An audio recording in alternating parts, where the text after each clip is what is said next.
Magandang hapon mga kapanalig. Welcome sa programang Usapang KKK. Kalusugan, kagalingan, at kagandahan. Ako po si Ivy at kasama natin si Dr. Irene Lim.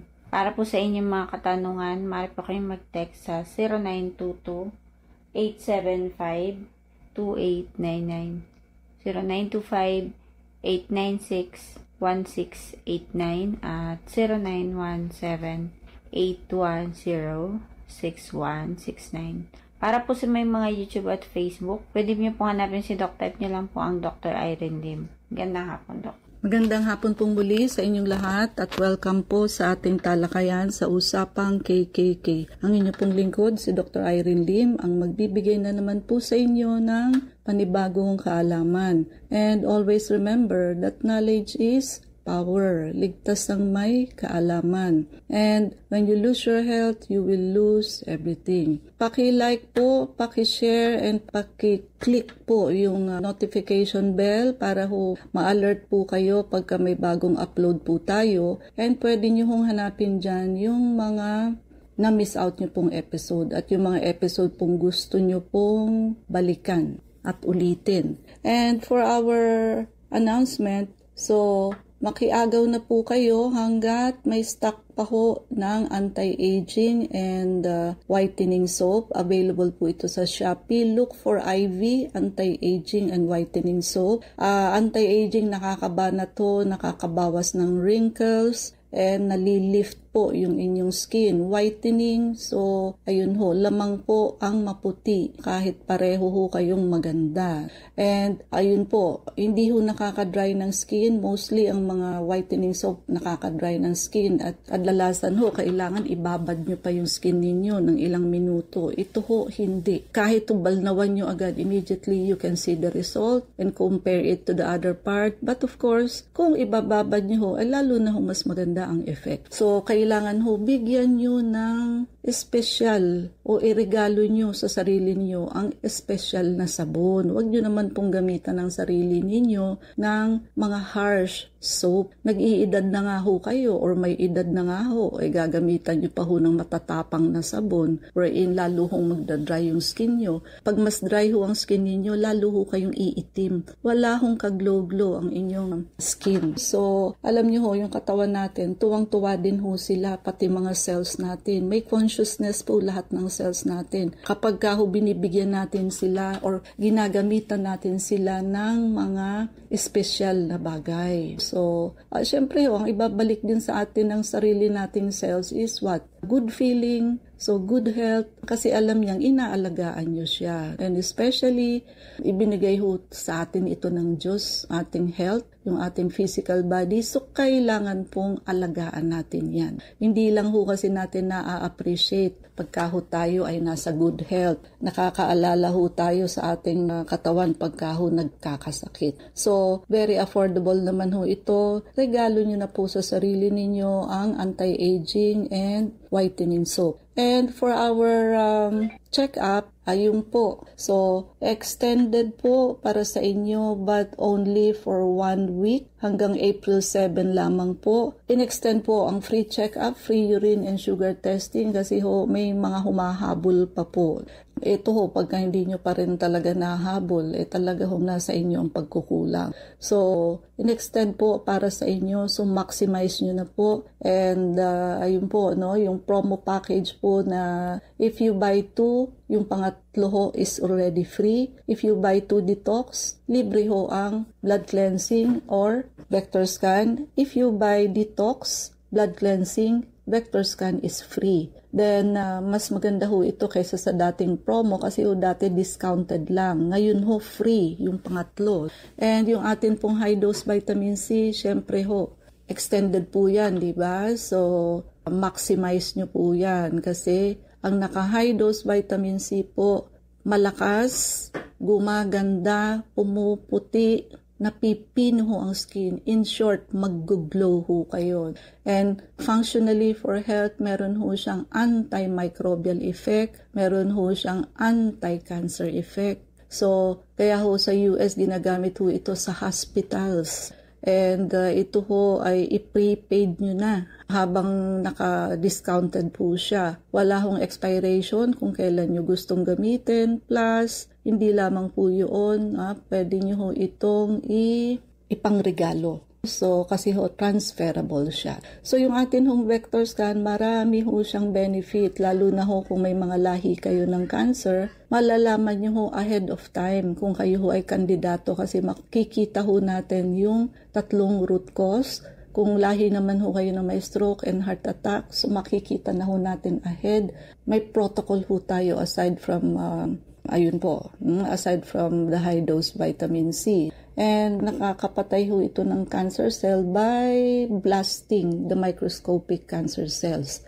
Ang chemical structure po kasi ng vitamin C is para hong sugar. So pag kinain niya ho yung high dose vitamin C, lalaki ho siya ng lalaki hanggang ho sa pumutok siya. And more than 90% ang accuracy ng ating vector scan. Wala hong radiation. Very safe po siya. And it catches the body before the onset of diseases. So mauuna hong mag-positive yung ating vector scan kahit wala pa kayong symptoms at hindi pa ho nagpa-positive ang mga laboratory test ninyo. Ang resulta ho is not subjective. Hindi ho galing sa opinyon ng nagbabasa. Vector scan machine po mismo ang magbabasa ng resulta ninyo. Ipapaliwanag ko lang ho yan sa inyo. And ang atin pong vector scan, mas maganda ho twice a year, magpaganyan kayo. And ang atin hong detox and blood cleansing program, ideally every 3 months. So gawin nyo na ho yung parang change oil nyo po sa sarili ninyo para hong sasakyan every 3 months. So kailangan hong linisin kung hindi ho kakatok ang makina. So sa katawan ho natin, pag hindi ho ganon, di ho ba magkakasakit po tayo. So ang dito ho sa amin, pag ginawa nyo lahat ng protocol namin, detox, blood cleansing, vector scan at iba pa ho, gaganda ho kayo, mag-glow kayo from the inside out. Pag lahat ho ng organ ninyo malinis, colon, liver, gallbladder, kidneys, you remove parasite, you remove chemicals and allergens. So, pag maganda lahat ang function ng internal organs ninyo, makikita ho yan sa skin ninyo, sa face ninyo, mag-glow ho kayo. But if what you are putting inside your body is a poison or hindi ho maganda, wala ho kayong makikitang improvement or mas magiging haggard looking po kayo pagka may mga side effect ang ginagamit ninyo. And ayan po, napaka-beneficial po nito and kailangan ho lahat nagpapa-vector scan. Now, bukod ho sa mga organ na binanggit natin, pagka ho nagdi-detox kasi, na-address ho yung root cause ng sakit kasi ho ang liver and gallbladder congestion ang kadalasan hong root cause ng halos lahat ng sakit. High blood, diabetes, high cholesterol, high triglyceride, high uric acid. So, kasi nga ho, pag puno na ho ng bato ang ating atay, therefore malalaglag na ho yan sa apdo. So, pag nasa loob pa ho ng atay, intrahepatic stone. But it is the same stone na malalaglag ho sa inyong apdo. Therefore, ang tawag ho is already gallbladder stone. Hindi na ho makaka-function efficiently ang ating liver. Kaya ho mababasa sa ultrasound, fatty liver. So akala ninyo, fats lang ho. Hindi po. Ang loob ho ng atay natin, pag tayo'y fatty liver is what? Punong-puno na ho yan ng intrahepatic stones. Kaya ho, kung fatty liver kayo, iinom lang kayo ng mga supplements sa liver, hindi nyo ho marireverse ang fatty liver. May missing link po. Kailangan ho ninyo ang detoxification program namin para ho ma-unload ang atay. Then, therefore, magkakaroon ho ng space to put on yung supplementation ninyo sa liver. Pag bumalik ho ang dating ganda ng function ng atay, ayun ho, marami hong sakit ang maa-address ang root cause. Mai-improve ho ang BP ninyo, sugar ninyo, cholesterol ninyo, triglyceride. Tandaan nyo ho, ang mataas na cholesterol, hindi nyo ho yan magagamot by hindi ho kayo kakain ng taba. Kasi yung galing ho sa diet is only 1/3. But 2/3 na cholesterol ho is produced by the liver. So kahit hindi na kayo tumitikim ng kahit isang patak ng oil or oily foods, nagtataka kayo mataas pa rin ang cholesterol ninyo. Why? Because 2/3 is produced by the liver, yung cholesterol po. So, pag pangit ho ang atay ninyo, therefore, ang cholesterol ho ninyo mataas. Bababa ho lamang yan pagka uminom kayo ng pampaba ng cholesterol. Pag binitawan nyo ho, mataas po siya uli. So, yung mga ganyan po, naka-maintenance kayo sa sugar, high blood, triglyceride, uric acid. Habang umiinom ho kayo, okay. But pag binitawan nyo ho, taas po lahat yan uli. So, ang tawag ho dyan, suppression lamang and control. But, hindi nyo ho na-attain yung word na cure. So, ang cure ho, ma-attain ninyo by doing detoxification and blood cleansing program na hindi ho once in a lifetime na ginagawa. So, kailangan ho, ideally, every 3 months. Yan, continuous po. Para ho, magkaroon tayo ng long life and good health.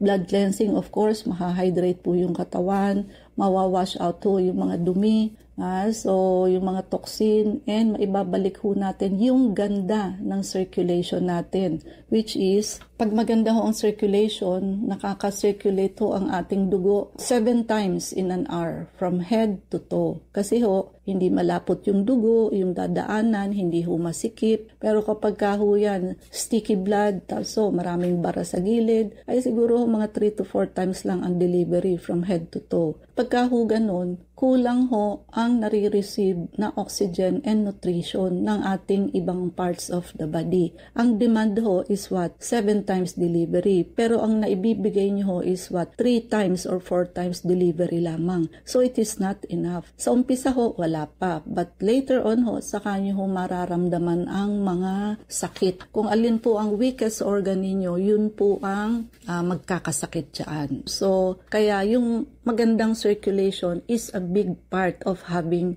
a good health. And ayan po, so high dose vitamin C, yun nga ho, may antimicrobial, hindi lamang ho bacteria, pati virus, fungus, protozoans, and even parasite, napapatay niya, and may anti-cancer effect ho siya. So hindi na ho makakaranas ng pagkalagas ng buhok, panghihina, at pagsusuka ang pasyente. At kung hindi pa naman ho kayo nagkikimo at radiation, think twice or thrice, baka ho pwedeng mag-high dose vitamin C na lamang po kayo kasi may anti-cancer effect siya. Plus, may iba pa ho kaming protocol which is non-invasive for a cancer patient. And sa atin ho kasi yung root cause ng cancer na a-address, pati ho yung microscopic cancer cell na a-address. Hindi ho yung nakatutok lamang doon sa bukol na umusli. Kahit ho tanggalin nyo yung bukol na nakausli, meron pa ho yung mga microscopic cancer cells inside the body na hindi pa ho lumilitaw. So dapat ho yung root cause and microscopic cancer cell na nakapila ho from the 1st year to the 7th year, kasi ho lulutang lang yan sa ating mga mata pagdating ho ng ika-8th year. Okay, so ganun ho kaimportante itong mga pinopromo natin, plus libre pa ho ang check-up. Ay pag di pa ho kayo gumaling, ewan ko na lamang po. So, okay, ang atin pong tatalakayin is about chickenpox. So, highly contagious, viral din po ito. That is caused by varicella zoster virus. So, ito ho, usually nauuna ang lagnat, di ho ba? Unlike measles and German measles, nauuna ang rashes. So, sa chickenpox, nauuna ang lagnat, followed by an itchy rash. Makatiho yung rashes or red spots na nagpa-progress to fluid-filled blister. So, later on nagkakatubig sa loob yung blister. And eventually yung crust, kakaroon siya ng crust, and saka maghihil. Kaya minsan ito ay nagfo-form ng mga peklat, kakascar po. Kaya ingat pag nagkaka-chickenpox, lalo na ang mga kababaihan. And risk factor, syempre yung mga congested area, living in congested area. So, lalo na halimbawa sa prison. Kasi kailangan yung merong chickenpox, kailangan i-isolate yan. Kasi hahawaan niya lahat. So, yun po, no? And nag-iiwan nga ito ng scar. Ang mahirap dito, yung mga nasa medical allied field, syempre, hindi nyo mapipigil, may biglang pupunta sa ospital na may chickenpox. Syempre na-expose kayo. And paano ito nakakahawa? Ganun din po, droplet infection. And ang rashes nito typically starts as small red spots. Then, later on magde-develop into itchy, fluid-filled blister. Ayan ho, pag may nakita na kayong parang magfo-form siya ng tubig, ayan po, chickenpox na po yan. It can appear anywhere on the body. Yung rashes po, different stages po siya.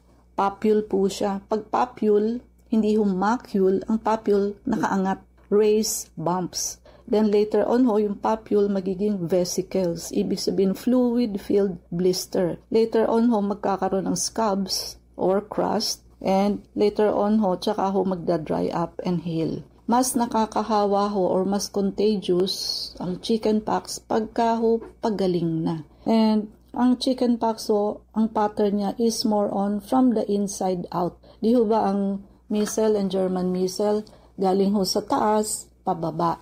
Ang chickenpox ho, galing ho sa loob ng katawan, halimbawa ho inside the chest. Saka ho siya palabas, outside. So, tatandaan niyo yung mga pattern na yan kasi para pag nakakita kayo ng lesion, may idea kayo. Alam niyo kung ano yung tinitignan, saan nagsimula, anong klase, nakaangat ba yung rashes. Kasi ho, ang measles and German measles, hindi ho siya masyadong nakaangat. Macule lang po siya. Para hong dot-dot na pula na later on ho, lumalaki, nagkakadikit-dikit po siya at nagkakadugtong-dugtong. And nangyayari ho yun kung meron kayong incomplete immunity. Wherein effective ho yung vaccine but it may not provide complete immunity sa lahat ho ng tao. So some people may not develop sufficient immunity, leaving them still susceptible to infection. So pag nagkaroon ho kayo ng chickenpox pero may bakuna na kayo sa chickenpox, ibig sabihin ho, pwede hong incomplete immunity ang nakuha ninyo. Vaccine failure. So pwede rin ho, although rare ho, na yung vaccine ho may fail to stimulate a protective immune response. So hindi ho siya nakagawa ng protective immune response due to factors such as improper storage or administration error. Sa paglalagay ho sa inyo, may mali or yung storage po ng gamot bago inilagay sa inyo. Pwede hong nabilad sa araw and others.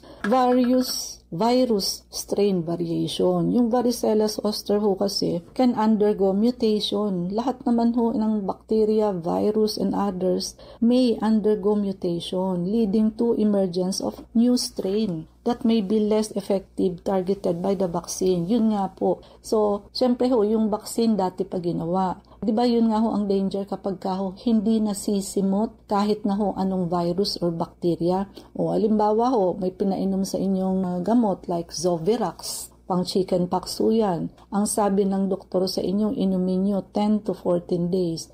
Kaya nga ho, sundin nyo po ang doktor. Pag sinabi ho sa inyong 7 days, 10 days, 2 weeks, or 21 days, sundin nyo po yan kasi may purpose po yan. May reason po ang doktor bakit po ganun kahaba ang painom sa inyo. Kasi ho, yung mga ganyang mutation and recurrence, pagka ho nag-multiply ulit, hindi lamang ho sarili ninyo ang madadamay dyan. Yung mutated form ho, halimbawa nag-form ng mutation kay patient A. Pag hinawaan niya ho si patient B, yung mutated form ho ang itatransfer mo kay patient B. Kahit na ho, first time niya lang gagamitin yung gamot. Ganun po yun. So, affected niyo ho lahat ng whole medical field. So, nagproproduce ho kayo ng new strain. Kaya, ang pag-inom ho ng mga antibiotic for bacteria, antiviral for virus, antifungal for fungus, antiparasite, and antiprotozoa, lahat po yan, kailangan ho ng obligasyon. So, kung hindi ho kayo willing na tapusin ang treatment, mas maganda ho, wag na ho kayong mag-start ng treatment.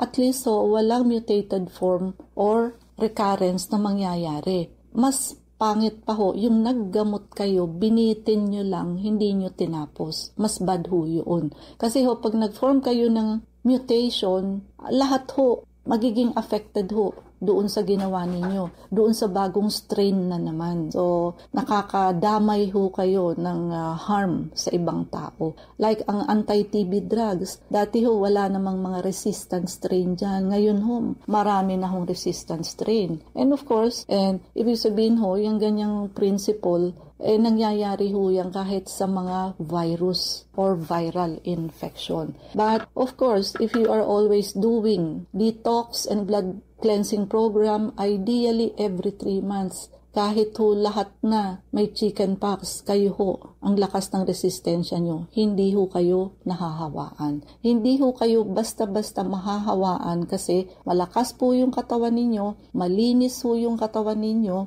and therefore, malakas ho yung immunity ninyo. So, hindi ho kayo maambunan lang, may ubo na. Hindi po ganun. Because you are doing health prevention by doing detoxification and blood cleansing program, ideally every 3 months. Ivy? Para dun po sa mga nais magtanong, mag-text po kayo sa 0922-875-2899. Welcome po muli sa Usapang KKK. Ako po si Ivy at kasama pa rin natin si Dr. Irene Lim. Tanong ni 9488. May high blood at gallbladder stone po, 0.8 cm at minamanas ang dalawang binti. Ano po ang marekomenda niyo pong gamot para sa manas? Yun, request po ni nanay. Okay, so ganito po. Kailangan ko po kayong ma-check up si nanay. Kasi ho ang manas, marami hong pinanggagalingan yan. Pwede hong sakit sa puso, pwede rin hong high blood, pwede hong liver, pwede rin hong kidney. So marami hong akong bagay na dapat malaman kay nanay sa history taking and sa physical examination. Plus, kailangan kong malaman kung yung manas pitting edema or hindi. Ibig sabihin ho yung lumulubog. At hanggang saan ho ang manas? Sa bukong-bukong lamang ba o umakyat na ho sa legs, sa thigh, meron hong manas na hanggang bewang. So, ganun po. And I need to know, baka ho naka-amlodipine, nakakamanas ho ang amlodipine na pang high blood if you take it for a long period of time. So, ayun po, yung gallstone po, kayang-kaya po natin yan. Kahit 2.8 cm siya, dudurugin ho muna natin siya. May gagawin ho tayo para ho pag nag-detox program ho, mas pino na ho siya.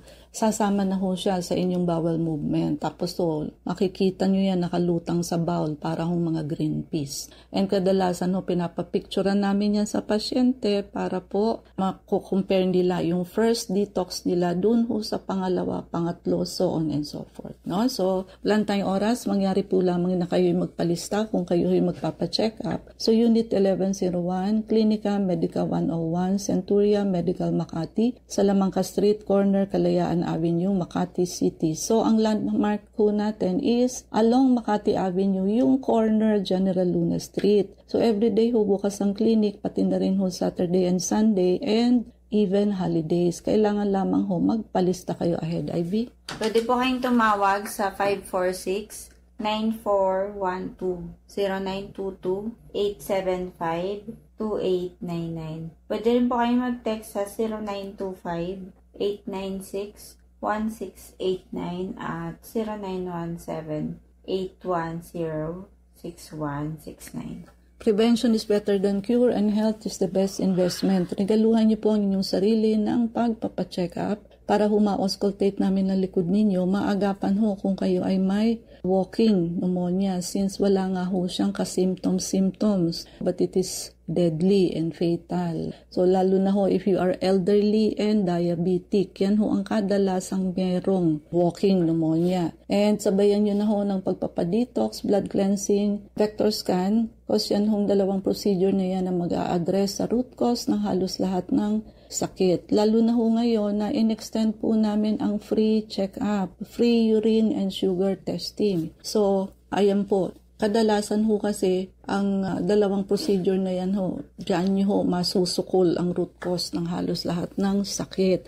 Plus, wag nyo na hong palagpasin, napakaganda ho ng ating offer sa promo package. So, buy 2 plus 1. So, pag bumili ho kayo ng dalawa, libre ho yung pangatlo. So, if you buy 2 detox, may libre ho kayo either 1 day blood cleansing or vector scan. Or pag ang binili nyo ho is detox plus blood cleansing, ang vector scan ho, free na. Ayan po, ang ating high dose vitamin C is what? Extended ho, discounted po yan. And ito ho ay nagkakaroon ng anti-cancer and antimicrobial effect, hindi lamang po as vitamins and antioxidants sa katawan. And pag kayo ho ay naka-high dose vitamin C, malakas ho kayo, maganda, blooming, puputi ho kayo at pinong-pino ho ang mga pores ninyo. Mag-picture ho kayo before and after kasi ho mag-glow talaga kayo. And yan ho, i-prepaid nyo na po yan. Bayaran nyo na po, wala hong expiration kung kailan nyo gustong gamitin. Yan ho ay transferable, so pwede nyo pangregalo sa mga mahal nyo sa buhay. At isa lamang ho yan sa mga blood cleansing natin. Meron pa ho tayong ibang procedure tulad ho ng laser, ultraviolet, and ozone. Kaya ho mataas ho ang cure rate namin kasi pakarami ho nating protocol, procedure, gadgets para ho gumaling kayo lahat. And wala hong hindi gumagaling sa amin, no? Ang hindi lang ho gumagaling sa amin, yung hindi nagpapagamot at yung pinuputol ho ang treatment at nagde-declare ng self-declare graduation sa kanyang protocol. So, hindi naman din ho maganda ang kinahihinatnan ng mga ganyang pasyente. Kadalasan ho, nagre-recur, umuulit, o minsan ho, hindi maganda ho ang kinahihinatnan. Siyempre ho, pag nag-recur yan, mas matapang na ho. So, nag-mutate na ho yan. And by the time ho, na bumalik sa amin yan, wala na ho, it's too late. So, makiagaw na ho sa ating slot for free check-up. Makiagaw na rin po kayo sa ating anti-aging and whitening soap, IV anti-aging and whitening soap, available sa Shopee, COD po yan. And paki-like, share, and subscribe po. I-type nyo lang mga Dr. Irene Lim, both sa YouTube and sa Facebook. IV? Please like us on Facebook, ang account po natin, Clinica America 101. Maraming salamat mga kapanalig sa pakikinig sa amin sa hapong ito. Abangan niyo po muli kami bukas, alas 4 hanggang alas 4:30 ng hapon, sa programang Usapang KKK. Kasama natin si Dr. Irene Lim, ako po si Ivy at sumayin niyo ang katotohanan. Salamat po.